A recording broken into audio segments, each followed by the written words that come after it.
뉴욕 증시 파월 발언의 상승, 다우 36,000 돌파 마감. 뉴욕 증시는 12월 첫 거래일을 맞아 제롬 파월 연방준비제도 의장의 발언을 소화하며 상승했습니다. 다우 지수는 지난해 1월 이후 처음으로 36,000을 돌파했고 S&P 500 지수는 연중 최고치를 경신했습니다. 이를 뉴욕 증권거래소에서 다우존스 30 산업평균 지수는 전장보다 294.61포인트, 0.82% 상승한 36,245.5로 거래를 마쳤습니다.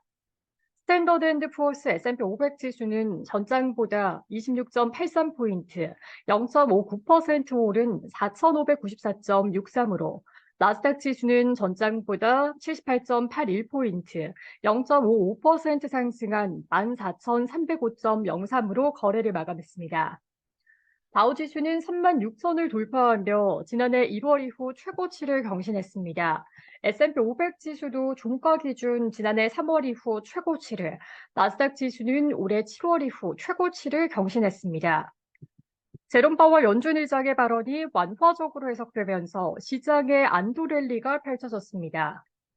파월 의장은 이날 조지아주 애틀랜타의 스펠만 대학에서 열린 헬렌 게일 총장과의 면담에서 충분히 제약적인 기조를 달성했다고 자신 있게 결론 짓기에는 너무 이르며 혹은 정책이 언제 완화될지에 대해 전망하는 것도 마찬가지라고 말했습니다. 파월 의장은 다만 우리는 정책을 더욱 긴축적으로 바꾸는 게 적절하다고 판단된다면 그렇게 할 준비가 돼 있다라고 언급해 추가 긴축 가능성도 열어뒀습니다.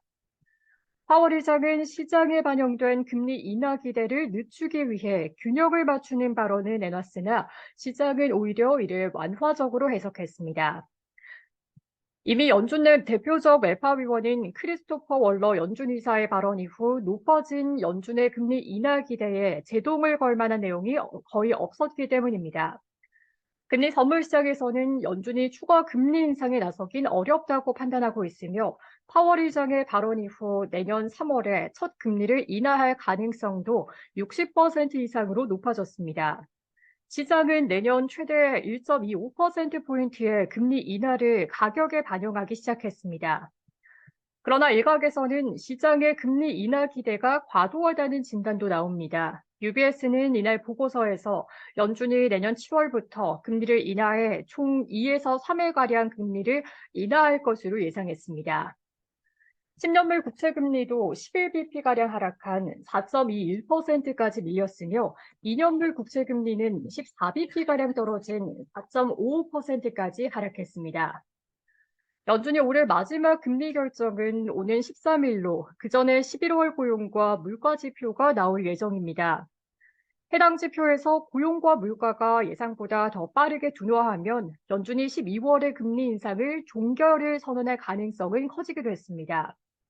오스탄 구스비 시카고 연방준비은행 총재도 이날 인플레이션이 3%를 웃도는 수준에서 굳어질 것이라는 우려는 근거가 없다며 인플레이션이 예상해온 방식으로 진행되고 있어 3%에서 정체되지는 않을 것이라고 말했습니다. 그는 우리가 여전히 2%에 도달하는 과정에 있다라고 생각한다라고 말했습니다. 이날 발표된 미국의 제조업 지표는 경기가 위축세임을 시사했습니다. 미국의 공급관리협회가 집계하는 11월 제조업 구매관리자 지수는 46.7으로 전달과 같은 수준으로 집계됐습니다. 이는 월스트리트저널이 집계한 시장 예상치인 47.7을 밑도는 수준입니다. ISM 제조업 PMI는 13개월 연속 50을 밑돌아 위축세를 이어가고 있습니다. 스탠더드 앤드 푸어스 S&P 글로벌이 집계한 11월 제조업 PMI는 49.4로 최종 집계됐습니다. 이는 이전에 발표된 예비치와 같은 수준이며 전달 기록한 50보다 하락한 것입니다. 지수는 50 아래로 떨어지며 제조업 경기가 위축 국면에 들어섰음을 시사했습니다. 해당 지수도 월스트리트저널 집계 예상치인 49.6을 밑돌았습니다. 애틀랜타 연은이 집계하는 국내 총생산 나우 모델에 따르면 올해 4분기 미국의 GDP 성장률은 연율 1.2%로 크게 둔화할 것으로 예상됩니다. 앞서 미국의 3분기 GDP 성장률은 5.2%로 잠정 집계된 바 있습니다. S&P 500 지수 내 11개 업종 중에서 통신을 제외한 10개 업종이 상승했습니다. 부동산 관련주가 2% 이상 오르고 산업과 임의소비재, 유틸리티와 자재 관련주가 1% 이상 상승했습니다.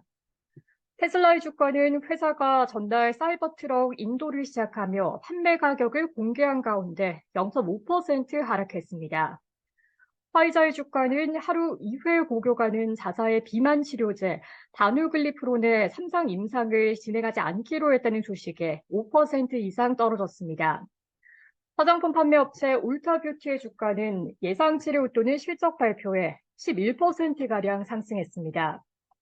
뉴욕 증시 전문가들은 이날 파월 의장의 발언이 완화적으로 읽혔다고 해석했습니다. 또한 인플레이션이 둔화하면서도 침체 없는 완만한 성장을 달성하는 연착륙 시나리오 가능성이 점점 커지고 있다라고 진단했습니다. LPL 파이낸셜의 제프리 로치 수석 이코노미스트는 보고서에서 시작은 오늘 발언을 약간 완화적 기조 쪽으로 기운 것으로 판단하고 있다라고 말했습니다. 그는 몇 주 전에 파월은 정책이 제약적이라고 언급했으나 오늘은 정책이 제약적의 영역으로 잘 들어가고 있다라고 표현했다라며 시장이 그 미묘한 부분에 관심을 두는 것도 일리가 있다고 생각한다고 말했습니다. 아메리프라이즈 파이낸셜의 앤서니 세글림벤 시장 전략가는 마켓워치에 투자자들이 연착륙 가능성에 대해 확신하고 있다고 생각한다라며 경착륙 시나리오가 가능성에서 지워지고 있다는 의미라고 말했습니다. 시카고 상품거래소 패드워치에 따르면 연방기금 금리 선물 시장에서 마감 시점 연준이 내년 3월 회의에서 금리를 동결할 가능성은 36.3%, 금리를 인하할 가능성은 62.7%로 금리 인하 가능성이 60%를 넘어섰습니다. 내년 5월 회의에서 금리를 인하할 가능성은 90%, 금리를 동결할 가능성은 9.7%에 달했습니다. 시카고 옵션 거래소 변동성 지수는 전장보다 0.29포인트, 2.24% 하락한 12.63을 기록했습니다.